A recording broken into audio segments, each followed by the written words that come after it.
ஒரு அமைதியான மாற்றம் உலகம் ஃபுல்லா நடந்துகிட்டு இருக்கு. அந்த மாற்றம் நம்முடைய கண்ணுக்கெல்லாம் தெரியாது. ஆனா அந்த மாற்றம் தான் நம்முடைய வாழ்க்கையவே மாற்றக்கூடியதாக இருக்கும். அந்த மாற்றத்தினுடைய பெயர் தான் செயற்கை நுண்ணறிவு. வாங்க வீடியோக்குள்ள போலாம். Welcome to Varma studio. நான் உங்கள் தோழர் எஸ் தமிழ்ச்செல்வி. நம்ம இதுக்கு முன்ன பல பதிவுகளை போட்டிருக்கோம். நீங்க அந்த பதிவுகளுக்கு உங்களுடைய ஆதரவுகளை தொடர்ந்து கொடுத்துக்கிட்டு இருக்கீங்க. எப்பொழுதும் கொடுக்கக்கூடிய ஆதரவை தொடர்ந்து கொடுக்கணும்னு சொல்லிட்டு அன்போட உங்க அத்துணை பேரையும் நான் கேட்டுக்கிறேன். உங்களுடைய ஆதரவுக்கு என்றைக்கும் எங்களுடைய நன்றி. வாங்க பதிவுக்குள்ள போலாம். ஒரு காலத்துல இயந்திரங்கள் மனுஷனுடைய உடல் உழைப்புல மாற்றம் ஏற்பட்டுச்சு. ஆனா இன்னைக்கு சூழ்நிலை மாறி போயிருக்கு. அந்த கருவிகள் மனிதனுடைய சிந்தனையை இப்ப கத்துக்குது. இப்போ உதாரணமா அந்த கருவி எழுதுது, பேசுது, வடிவமைக்குது, கணக்க சரிபாக்குது. இன்னைக்கு நம்ம அலுவலகங்கள்ல பல வேலைகளை நம்ம கணினி முன்னாடி உட்கார்ந்துதான் நம்ம பார்க்க வேண்டிய அவசியம் இருக்கு. அதாவது தகவலை வாங்குறது, சரி பார்க்கறது, வாடிக்கையாளர் கேட்கக்கூடிய கேள்விகளுக்கு நம்ம பதில் சொல்றது, கணக்கை சரி பார்க்கறது, இப்படி அறிக்கை தயார் பண்றது, இப்படி எல்லா பணிகளையுமே நாம இன்னைக்கு கணினி முன்னாடி உட்கார்ந்து பார்க்கிறோம். அப்ப செயற்கை நுண்ணறிவு நமக்கு கண்டிப்பா தேவைப்படுது. அதுவும் நமக்கு வேகமா ஈடு கொடுக்கக்கூடிய வகையில அந்த பயன்பாடு என்பது இருக்கு. இன்னைக்கு நம்ம ஒரு அறிக்கையை தயார் பண்றோம் அப்படின்னு சொன்னா ஒரு சில மணி நேரங்கள் நம்ம அந்த அறிக்கையை தயார் பண்றதுக்கு தேவைப்படுது. ஆனா அந்த செயற்கை நுண்ணறிவு ஒரு சில நிமிஷத்துலயே அந்த அறிக்கையை அப்படியே எடுத்து கொடுத்துடுது. இது ஒரு மனுஷன் ஒரு 8 மணி நேரம் வேலை செஞ்சானா, இல்ல ஒரு 8 மணி நேரத்துக்கு மேல வேலை செஞ்சா உடல் தானாக சோர்வு நிலைக்கு வந்துடுது. ஆனா செயற்கை நுண்ணறிவு 24 மணி நேரமும் அந்த வேலையை செய்யக்கூடிய தன்மையில பக்குவத்துல இருக்கு. இங்க தாங்க ஒரு கேள்வி எழுது. அப்போ நிறுவனங்களுடைய நோக்கம் எதுவா இருக்கும்? நிறுவனங்களோட நோக்கம் லாபம் ஈட்டக்கூடியதா மட்டும்தான் இருக்கும். செயல்திறனை அதிகப்படுத்தி அதிகமான லாபத்தை எடுக்கக்கூடிய அந்த சிந்தனையை தான் ஒரு நிறுவனத்தினுடைய முதலாளிகள் ஒவ்வொருத்தருமே நினைப்பாங்க. அப்போ நினைக்கும் போது பல மனசுல அங்க வேலை பார்க்கக்கூடிய பல ஊழியர்களுடைய மனசுல என்ன எழும்? ஒரு பயம் இருக்கும். இந்த பயம் இன்னைக்கு உலகத்துல பல கோடிக்கணக்கான மனசுல ஊழியர்களுடைய மனசுல அந்த பயம் என்பது இருக்கு. நாளைக்கு இந்த வேலை எனக்கு நிரந்தரமா இருக்குமா? இந்த வேலையின் மூலமா சம்பளத்தை நம்ம மாசம் மாசம் கரெக்டா வாங்க முடியுமா? இதனால நம்ம குடும்பத்தை சரியா பராமரிக்க முடியுமான்ற கேள்வி என்பது பல லட்சக்கணக்கான கோடிக்கணக்கான ஊழியர்களுடைய மனசுல இன்னைக்கு வரைக்கும் இருக்கு. இங்க ஒரு உண்மையை நம்ம புரிஞ்சுக்கணும். செயற்கை நுண்ணறிவு மனுஷனை வெல்ல வந்தது கிடையாது. அந்த கருவியை கண்டுபிடிச்சதே ஒரு மனுஷன்தான். அப்போ அப்படி இருக்கும்போது அதுக்கு தகுந்த மாதிரி நம்ம மாறிக்க வேண்டிய ஒரு அவசியம் என்பது இருக்கு. ஒரு புதுப்பித்தல் நமக்கு தேவை. ஒரு அறிவு நம்ம புதுப்பிக்க வேண்டிய அவசியம் என்பது இருக்கு. உதாரணமா பார்க்கணும்னா, ஒரு அச்சு இல்ல இயந்திரம் இருக்கும்போது இன்னைக்கு நம்ம ஒரு நகல் எடுக்கக்கூடிய அந்த இயந்திரங்களுடைய எண்ணிக்கை என்பது குறைஞ்சது. அதே மாதிரி பாத்தீங்கன்னா டைப் மிஷின் கணினி வரும்போது டைப் மிஷினுடைய எண்ணிக்கை குறைஞ்சது. இணையம் வரும்போது இன்னைக்கு அந்த கணினியுடைய எண்ணிக்கை எல்லாம் இன்னைக்கு குறைஞ்சிருக்கு. அப்போ காலத்துக்கு ஏற்றவாறு நம்மளை நாம மாத்திக்கொள்ள வேண்டிய அவசியம் இருக்கு. அப்படின்னா ஒவ்வொரு முறையும் ஒரு புதிய இடையில நிற்கக்கூடிய நாம அந்த ஒவ்வொரு முறையும் வரக்கூடிய அந்த அறிவை புதுப்பித்து கொள்ள வேண்டிய ஒரு தேவை என்பது நமக்கு அந்த காலத்துக்கு ஏற்றவாறு இருக்கு. செயற்கை நுண்ணறிவு மூலமா பழைய தொழில்கள் கொஞ்சம் கொஞ்சமா மங்கி போறதுன்றது உண்மைதான்.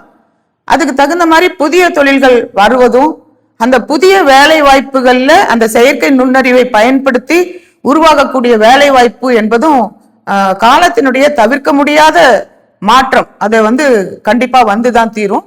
அப்போ அப்படி வரும்போது அந்த திறன்களை நம்ம வளர்த்துக்க வேண்டிய அவசியம் இருக்கு.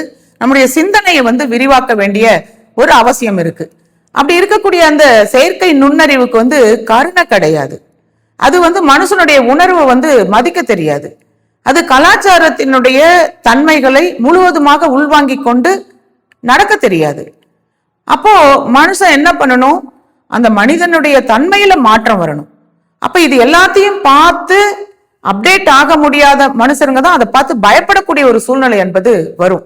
அப்ப மனுஷனுடைய தனித்துவம், அந்த நெறி, அந்த உணர்வு சார்ந்த அந்த தனித்தன்மை எல்லாவற்றையிலையுமே மனுஷன் தன்னை மாற்றிக்கொள்ள வேண்டிய ஒரு அவசியம் இருக்கு. அப்ப என்ன பண்ணணும்? நான் வேலை செய்யறேன் அப்படின்றத விட்டுட்டு நான் கருவியை பயன்படுத்தி என்னுடைய பணியை செய்து முடிக்கிறேன் அப்படின்ற ஒரு எண்ணத்துக்கு, நிலைப்பாட்டுக்கு நம்மளை நாம தயார்படுத்திக்கணும். மாற்றம் என்பது தவிர்க்க முடியாததுதான். அந்த மாற்றத்துக்கு ஏற்றவாறு நம்மளுடைய அறிவை பயன்படுத்தி அந்த பணியில் நாம கவனம் செலுத்த வேண்டிய காலம் இந்த காலம், எதிர்காலம். அப்படிப்பட்ட ஒரு காலத்துல நம்ம நிக்கிறோம். இந்த செயற்கை நுண்ணறிவு அப்படிங்கிறது ஒரு சாப்ட்வேர் கிடையாது. அந்த செயற்கை நுண்ணறிவுக்கு ஒரு 2 பக்கம் இருக்கு. ஒரு பக்கம் மட்டும் கிடையாது, 2 பக்கம் இருக்கு.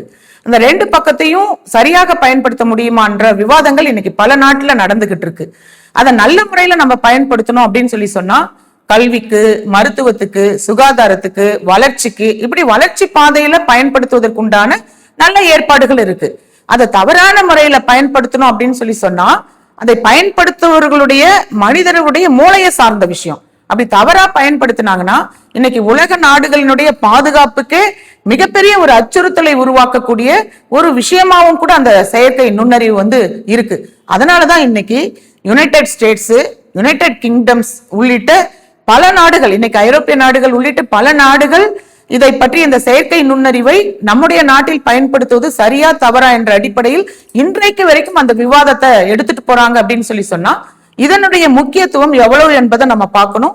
இதுல இருந்து நம்முடைய நல்ல விஷயங்களுக்கு நம்முடைய அறிவை பயன்படுத்துவதற்குண்டான வழிமுறைகளை நம்ம தேடிக்கணும். இன்னைக்கு இருக்கக்கூடிய செயற்கை நுண்ணறிவு என்பது இன்னைக்கு இருக்கக்கூடிய மனித டெக்னாலஜியினுடைய பவர். அது யார்கிட்ட இருக்கோ அவங்கதான் முன்னாடி வர முடியும். இப்ப ஒரு நாட்டுல அந்த செயற்கை நுண்ணறிவுனுடைய பவர் அதிகமா இருந்ததுன்னு சொன்னா அவங்கதான் இந்த நாட்டை, இந்த உலகத்திலேயே ஆளக்கூடிய அந்த சக்தி பெற்றக்கூடியவங்களா இருப்பாங்க. இன்னைக்கு அந்த செயற்கை நுண்ணறிவினுடைய வளர்ச்சியில பின்தங்கி இருக்கக்கூடிய நாடுகள் கூட அப்படி முன்னேற்றமா இருக்கக்கூடிய அந்த நாடுகளை பார்த்து நாமளும் முன்னாடி வரணும், நாமளும் முன்னாடி வரணும்னு சொல்லிட்டு அந்த கத்துக்கிறதுல இறங்குவாங்க. அப்போ அந்த வளர்ச்சி என்பது தொடர்ந்து செயற்கை நுண்ணறிவை பயன்படுத்தி வளர்ந்துக்கக்கூடிய தன்மை தான் இதுக்கு மேல இருக்கும்ன்றதுல எந்த விதமான மாற்று கருத்தும் கிடையாது. இப்ப இன்னைக்கு இருக்கக்கூடிய இந்த உலக போரே கூட வருது அப்படின்னு சொன்னா அது சாதாரண ஒரு ஆயுதத்தால மட்டுமே வர்றது இல்லை. அது தகவல் தொழில்நுட்பம், அதே மாதிரி இன்னைக்கு இருக்கக்கூடிய தரவு தொழில்நுட்பம் உள்ளிட்ட எல்லாவற்றையும் சார்ந்துதான் அந்த உலக போரே வருது. அப்போ அந்த உலக போர்ல எப்படி இந்த செயற்கை நுண்ணறிவை பயன்படுத்தி கொண்டு நம்முடைய நாட்டை வளர்ச்சி பாதைக்கு கொண்டு போறதுன்றதுதான் இன்னைக்கு எல்லா நாட்டினுடைய கேள்வியா இருக்கு. அதுதான் இன்னைக்கு ஒரு பெரிய விவாத பொருளா மாறி இன்னைக்கு மாநாடுகள், கூட்டங்கள், இப்படிப்பட்ட ஏற்பாடுகள்ல இன்னைக்கு உலக நாடுகள் ஃபுல்லா ஒரு விவாத பொருளா மாத்தி ஆராய்ச்சியில இறங்கி இருக்காங்க. அதை நம்ம பார்க்க முடியுது. இந்த செயற்கை நுண்ணறிவு என்பது மனுஷனுக்கு ஆபத்தா? அது மனுஷனை அழிக்க முடியுமா? கண்டிப்பா அழிக்க முடியும் எதிர்காலத்துல அப்படின்னு நிறைய பேரு சொல்றாங்க. இப்போ ஒரு சிலர் என்ன சொல்றாங்க, நிச்சயமா நாளைக்கு இந்த செயற்கை நுண்ணறிவால மனித இனத்துக்கு கண்டிப்பா ஆபத்து, அது மனித குலத்தையே அழிக்கக்கூடிய ஒரு சூழ்நிலை கூட கண்டிப்பா வரும் அப்படின்னு நிறைய பேரு சொல்றாங்க.